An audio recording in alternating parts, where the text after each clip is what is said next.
এই শালা বাংলাদেশি রে, তোরা এখানে বাদ দিস কেন? তোরা বাপের মাথায় বাদ দিছিস? এই শালারা, তোরা কাকে জিজ্ঞাসা করে নদীতে বাদ দিয়েছিস? এই তোদের বাদের জন্য আমাদের বাদ দেওয়া কিছু হয়ে গেছে। আমাদের কোটি কোটি টাকার প্রজেক্ট নষ্ট হয়ে যাচ্ছে। এখন পানি থেকে আমাদের বিদ্যুৎ উৎপন্ন বন্ধ হয়ে গেছে। শালা ভেঙে ফেলেই বাদ। শালা এখন জ্বলে কেন? আমাদের সবগুলো নদীতে যখন বাদ দিয়েছিলে তখন তো আমরা নিষেধ করেছিলাম, তখন তো শুনুনি। শালা এত কথা বলছিস কেন? আজকের মধ্যে বাদ ভেঙে ফেল, নাইলে মিসাইল মেরে উড়িয়ে দিব। চুং চাং চিং চাং চাংকানি চুং চিং পক। এই শালা মিসাইল কি মারবি বলছিস রে? এখানে আমরা চায়না কোটি কোটি টাকা ইনভেস্টিং করেছি। মিসাইল মেরে দেখ, তোদের মিসাইল একদম তোদের কি দিয়ে ভরে দেবো। এই যে চাইনা দাদা, আপনাদের সাথে তো আমাদের কোনো দ্বন্দ্ব নেই। আপনারা যা চান তাই তো আমরা দিয়ে দিই। হয়তো লাদাখও তো অর্ধেক দিয়ে দিয়েছি আপনাদেরকে। এখন এই দেশের মধ্যে কেন এসেছেন আপনারা?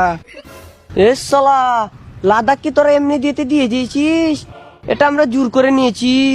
এখন আর আমাদের দেশে তোদের দাদাগিরি চলবে না, তোরা এখান থেকে চলে যা, আর নাইতে তোকে দুটি রেখে দিব।